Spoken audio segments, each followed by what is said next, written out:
ರಾಜ್ಯದಲ್ಲಿ ಒಳ ಮೀಸಲಾತಿ ಜಾರಿ ಆಗದೇ ಇರುವ ಹಿನ್ನೆಲೆಯಲ್ಲಿ ಆದರೂ ಕೂಡ ಸರ್ಕಾರಿ ಹುದ್ದೆಗಳಲ್ಲಿ ಈಗಾಗಲೇ ಒಳ ಮೀಸಲಾತಿಯ ಚರ್ಚೆ ಜೋರಾಗಿದೆ. ಇನ್ನು ಸೋದರ ಸಂಬಂಧಿತ ಜಾತಿಗಳ ನಡುವೆ ಈಗಾಗಲೇ ಭಿನ್ನಾಭಿಪ್ರಾಯ ಮೂಡಿರುವಂಥದ್ದು. ಇನ್ನು ಈ ಬಗ್ಗೆ ಸಂಪೂರ್ಣವಾಗಿ ಮಾತಾಡಲಿಕ್ಕೆ ನನ್ನೊಟ್ಟಿಗೆ ಬಿಜೆಪಿ ರಾಜ್ಯ ಉಪಾಧ್ಯಕ್ಷರು ಹಾಗೂ ಮಾಜಿ ಸಚಿವರಾದಂಥ ಎನ್ ಮಹೇಶ್ ಅವರು ಇದ್ದಾರೆ. ಅವ್ರನ್ನ ಮಾತಾಡಿಸ್ತೇನೆ.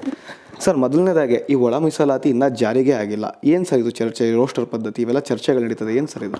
ಈಗ SCಗಳಲ್ಲಿ 101 ಜಾತಿಗಳಿದೆ. ಈ 101 ಜಾತಿಗಳಲ್ಲಿ ಸರ್ಕಾರಿ ಹುದ್ದೆ ಮತ್ತು ಶಿಕ್ಷಣ ಇದು ಸಮಾನವಾಗಿ ಹಂಚಿಕೆ ಆಗಿಲ್ಲ, ಅಸಮಾನವಾಗಿ ಹಂಚಿಕೆ ಆಗಿದೆ.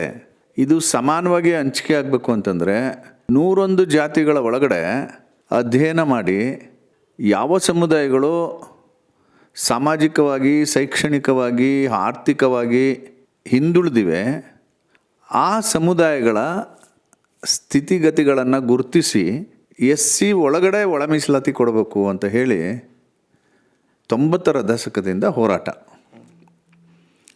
ಆ ಹೋರಾಟಕ್ಕೆ ಒಂದು ತಾತ್ವಿಕ ರೂಪ ಸಿಕ್ಕಿದ್ದು ಸುಪ್ರೀಂ ಕೋರ್ಟು ಆಗಸ್ಟ್ 1, 2024ರಲ್ಲಿ ಒಂದು ಜಡ್ಜ್ಮೆಂಟ್ ಪಾಸ್ ಮಾಡ್ತು.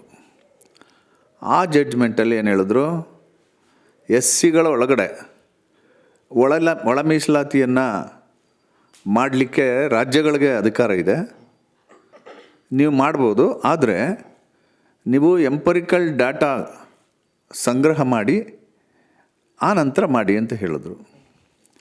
ಅದರ ಆಧಾರದ ಮೇಲೆ ಜಸ್ಟಿಸ್ ನಾಗಮೋಹನ್ ದಾಸ್ ಸಮಿತಿ ನೇಮಕ ಆಯಿತು.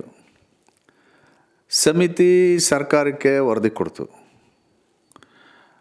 ಸಮಿತಿ ವರದಿ ಕೊಡುವಾಗ ಆ ಸಮಿತಿಯ ವರದಿನಲ್ಲಿ 5 ಗುಂಪುಗಳನ್ನ ಮಾಡಿದರು.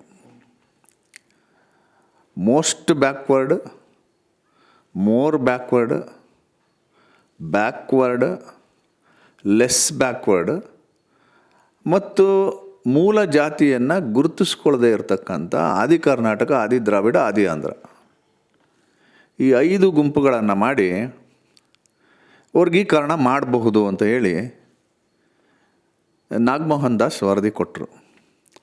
ಸರ್ಕಾರ ವರದಿಯನ್ನು ಸ್ವೀಕರಿಸಿ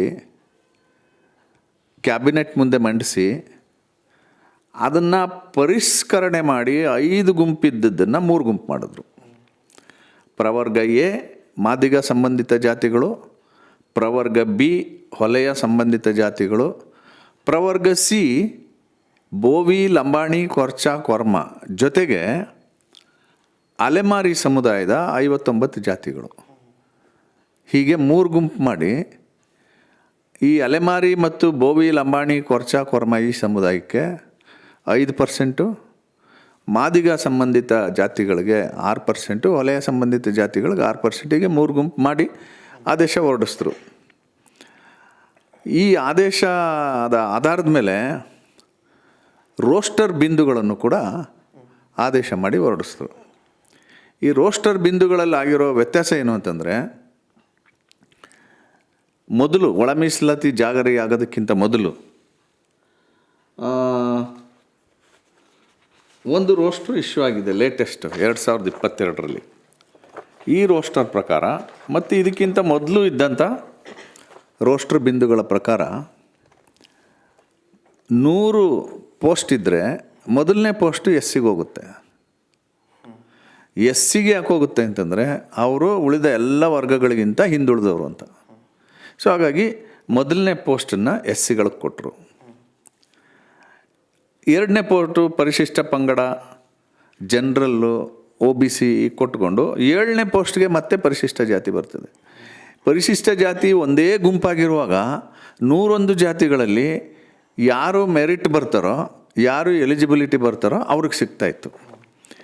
ಈಗ ಪರಿಶಿಷ್ಟ ಜಾತಿಗಳು 3 ಗುಂಪಾಯಿತು. 3 ಗುಂಪಾದ ಮೇಲೆ ಒಂದು ಆದೇಶ ಹೊರಡಿಸಿದ್ದಾರೆ, ರೋಸ್ಟರ್. ಇದು 3/9/2025 ಆದೇಶ. ಇದ್ರ ಪ್ರಕಾರ ಒಂದು ರೋಸ್ಟರ್ ಹೊರಡಿಸಿದ್ದಾರೆ. ಈ ರೋಸ್ಟರ್ಲಾಗಿರೋ ವ್ಯತ್ಯಾಸ ಏನು ಅಂತಂದರೆ, SCಗಳು 3 ಗುಂಪಾದ್ರಲ್ಲ, ಪ್ರವರ್ಗ ಎಗೆ 1 ಪೋಸ್ಟು ಮೊದಲನೇ ಪೋಸ್ಟ್ ಸಿಗುತ್ತೆ, ಪ್ರವರ್ಗ ಬಿಗೆ 9 9ನೇ ಸ್ಥಾನ, ಪ್ರವರ್ಗ ಸಿಗೆ 15ನೇ ಸ್ಥಾನ. ಸೊ ಇದು ಗೊಂದಲವನ್ನು ಸೃಷ್ಟಿ ಮಾಡಿ ಹೋರಾಟಕ್ಕೆ ನಾಂದಿ ಆಡ್ತು. ಯಾಕೆ ಅಂತಂದರೆ ಪರಿಶಿಷ್ಟ ಜಾತಿಗಳು ಒಂದು ಗುಂಪಿದ್ದಾಗ ಅವರು ಅತ್ಯಂತ ಹಿಂದುಳಿದವರು ಅಂತ 1ನೇ ಸ್ಥಾನ ಕೊಡ್ತಿದ್ರು. ಪರಿಶಿಷ್ಟ ಜಾತಿಗಳೇ 3 ಗುಂಪಾಗಿದೆ ಈಗ. ಅರ್ಥ ಆಯ್ತಾ ನಿಮಗೆ? 3 ಗುಂಪಾಗಿದೆಯಲ್ಲ, ಇವ್ರನ್ನ ಎಲ್ಲಿಡಬೇಕು? 3 ಗುಂಪನ್ನು ಜೊತೆಲಿಡಬೇಕು. ಯಾಕೆಂದರೆ ಪ್ರವರ್ಗ ಎ ಮಾದಿಗ ಸಂಬಂಧಿತ ಜಾತಿಗಳು, ಪ್ರವರ್ಗ ಬಿ ಹೊಲೆಯ ಸಂಬಂಧಿತ ಜಾತಿಗಳು, ಪ್ರವರ್ಗ ಸಿ ಬೋವಿ ಲಂಬಾಣಿ ಕೊರ್ಚ ಕೊರ್ಮ ಅಲೆಮಾರಿಗಳು. ಈ 3 ಗುಂಪುಗಳು ಉಳಿದ ಎಲ್ಲ OBC ಜನರಲ್ಗಿಂತ ಹಿಂದುಳಿದವರು.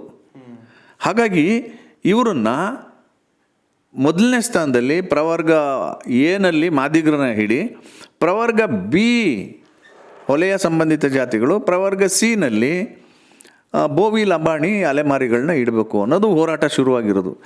ಇಲ್ಲದೇ ಇದ್ರೆ ಏನಾಗುತ್ತೆ ಅನ್ನೋದಕ್ಕೆ ಒಂದು ಉದಾಹರಣೆ, ಜೀವಂತ ಉದಾಹರಣೆ ನಮ್ಮ ಕಣ್ಣು ಮುಂದೆ ಇದೆ.